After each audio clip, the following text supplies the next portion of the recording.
My name Dr. Manish Kumar, Assistant Professor, Department of Commerce. My topic is basic fundamental of financial accounting. तो financial accounting पढ़ाना और पढ़ना दोनों अलग अलग चीज़ें हैं। फाइनेंशियल अकाउंटिंग में आपको बताना पड़ता है, जैसे थ्योरी और प्रैक्टिकल काम करना होता है। प्रैक्टिकल अलग थिंग्स है, थ्योरी अलग थिंग्स है, कि हम प्रैक्टिकल से सारी चीज़ें बेहतर से सीख पाते हैं इन कंपेरिजन थ्योरी।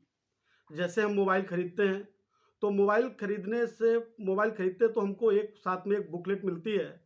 उस बुकलेट को पढ़ करके हम मोबाइल चलाना, ऑपरेट करना नहीं सीख सकते, बहुत कम। ऐसे ही थ्योरी पढ़ करके हम अकाउंटिंग नहीं सीख सकते। तो उसके लिए मुझे प्रैक्टिस चाहिए होती है।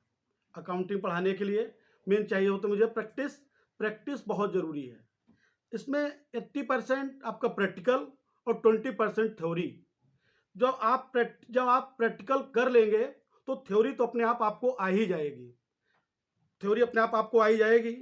तो सबसे पहले जब हम अकाउंटिंग पढ़ते हैं या कोई चीज़ काम कर रहे हैं, तो सबसे पहले मुझे जानकारी होनी चाहिए कि ये पढ़ने से मुझको एडवांटेज क्या है, इस पढ़ने मुझे क्या फ़ायदा है, क्या लाभ है। हम कोई भी काम कर रहे हैं, उस काम को करने को हमें कोई फ़ायदा है तब तो हम काम करें, अन्यथा ना करें। तो सबसे पहला फायदा हम क्या होता है अकाउंटिंग से, एडवांटेज क्या हमको है अकाउंटिंग से। सबसे पहले हम कोई भी काम करते हैं, बिजनेस कर रहे हैं, तो बिजनेस करने के लिए सबसे पहले हम क्या करते हैं, अपने डाटा को हमें बहुत सारे, जब हम बिजनेस स्टार्ट करते हैं तो हमारे शुरुआत में कस्टमर बढ़ने लगते हैं, और कस्टमर जब बढ़ते हैं तो कस्टमर्स को हम लोग धीरे धीरे कुछ लोग जब ज़्यादा कस्टमर बढ़ते हैं, फिर कस्टमर क्रेडिट पे भी गुड्स परचेज करना चाहते हैं। तो क्रेडिट पे जब परचेज करना चाहते हैं तो उसमें मुझे सबसे बड़ी प्रॉब्लम आती है, किसको कितना पे करना है, किससे कितना रिसीव करना है, इस चीज़ को ध्यान में रखा जाता है। तो इसके लिए सबसे मेन प्रॉब्लम आती है कि कैसे लिखा जाए डाटा को। हम जो ट्रांजैक्शन कर रहे हैं उन ट्रांजैक्शन को कैसे लिखा जाए, तो सबसे पहले बात आती है रिकॉर्ड करना। जो ट्रांजैक्शन हम कर रहे हैं उनको सबसे पहले हम रिकॉर्ड करते हैं। रिकॉर्ड मतलब लिखते हैं क्या, कि किसको कितना दिया, किससे कितना प्राप्त हुआ, मैंने किसको कितना सेल किया, किससे परचेज किया, इसको रिकॉर्ड करते हैं। तो रिकॉर्ड करने के बाद जैसे ही एक स्टूडेंट रिकॉर्ड जब कर लेते हैं सारी चीज़ें, तो एक्यूरेसी होती है, मुझे एक लालसा होती है कि इस पर्टिकुलर टाइम में मुझे क्या मिला। जैसे कि आप क्लास में आप क्या करते हैं, बच्चों को टेस्ट लेते हैं, और बच्चों का टेस्ट लेने के बाद में आप यह देखते हैं, बच्चा भी उत्सुक होता है कि मेरा स्कोर क्या रहा है। ऐसे ही आप जब बिजनेस करते हैं तो बिजनेस में सबसे पहले आप दूसरी उत्सुकता होती है रिजल्ट, परिणाम आपके क्या रहे हैं, कि आपको पर्टिकुलर टाइम में जो आपने बिजनेस किया, उस बिजनेस से लोगों से ट्रांजेक्शन किए, उससे आपका रिजल्ट क्या मिला। रिजल्ट का मतलब होता है प्रॉफिट या लॉस, कितना आपको प्रॉफिट हुआ, कितना आपको लॉस हुआ, इस सब चीज जानकारी कर लेते हैं, प्रॉफिट और लॉस। फिर तीसरी, पहला हमने बताया आपको कि हमें रिकॉर्ड करते हैं, जब डाटा लिख देते हैं, और लिखने के बाद में हम देखते हैं उसका रिजल्ट क्या निकला, और रिजल्ट मिलने के बाद में हम देखते हैं पोजीशन क्या है। पोजीशन मतलब हमारे बिजनेस की स्थिति क्या है, मतलब कितनी एसेट्स हैं, कितनी लायबिलिटीज हैं, कितने डेटर्स हैं, कितने क्रेडिटर्स हैं, हमारी फाइनल पोजीशन क्या है, इसको मुझे बताया जाता है कि व्यापार में हमारी पोजीशन क्या है। इसके बाद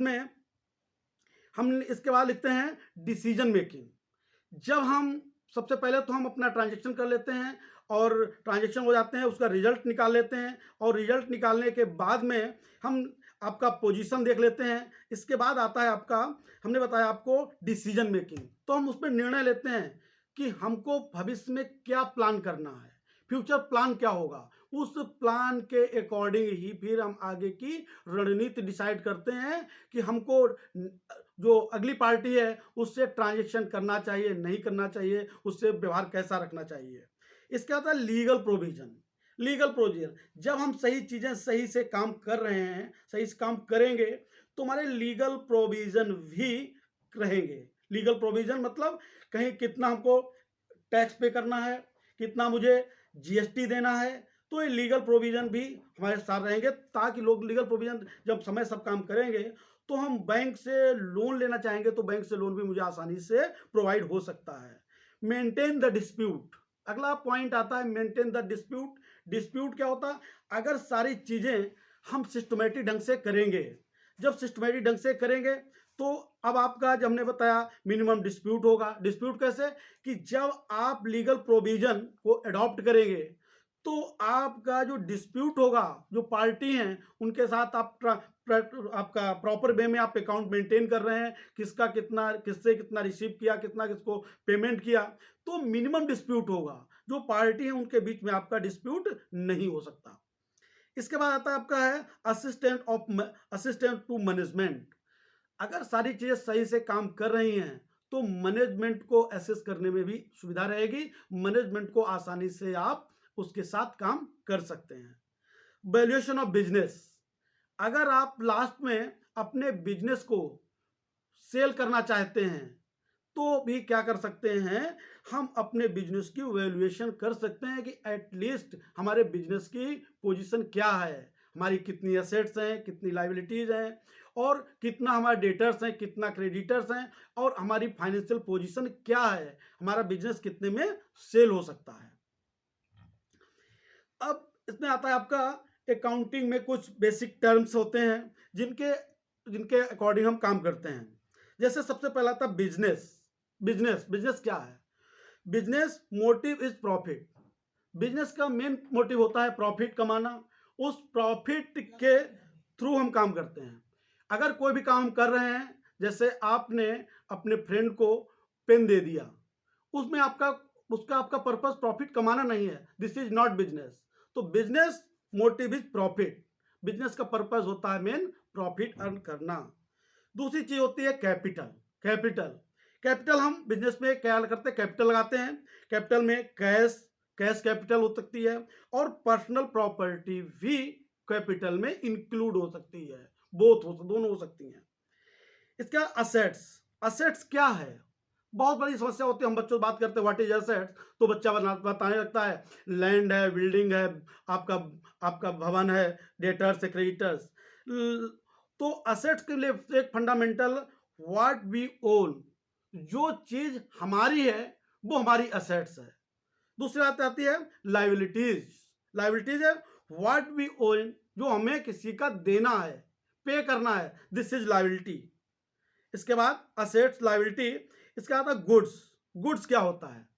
तो बेसिक कॉमर्स फंडा आपका टर्मिनोलॉजी है goods, in which business deal. Goods क्या है?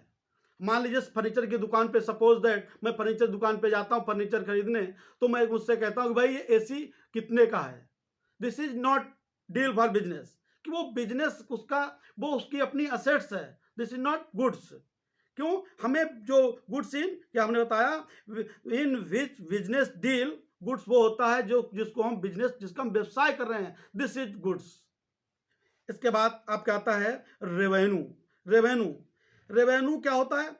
Actual sale proceeds. जितने में बस मोस्टली हम लोग क्या करते हैं, रेवेन्यू एंड प्रॉफिट को एक ही चीज समझते हैं, लेकिन बेसिक रेवेन्यू और प्रॉफिट दोनों अलग अलग चीजें होती हैं। प्रॉफिट अलग है और रेवेन्यू अलग है। तो प्रॉफिट क्या, रेवेन्यू क्या है? तो रेवेन्यू वो होता है जितने में, हमने बताया रेवेन्यू एक्चुअल सेल प्रोसीड, जितने में हम चीज को बेच रहे हैं, और उसका cost price, suppose that cost price 100 है और रेवेन्यू आपको 120 मिल रहा है, तो आपका 20 रुपीज का जो होगा वो प्रॉफिट होगा, दिस इज कॉल्ड प्रॉफिट। अब डेटर्स क्या होते हैं? डेटर्स, तो बिजनेस में टर्मिनोलॉजी होती है डेटर्स और क्रेडिटर्स। डेटर्स क्या होते हैं? जब हम क्रेडिट पे गुड्स को परचेज कर रहे हैं, तो जिनको हमने क्रेडिट पे गुड्स सेल किया है, उनसे जो मुझको रिसीव होगा, दिस इज कॉल्ड डेटर्स। इसका दूसरी थिंग्स क्रेडिटर्स क्या होते हैं? जो हम गुड्स दूसरे लोगों से परचेज कर रहे हैं, उनका मुझे पेमेंट करना है, this is called creditors. Okay sir.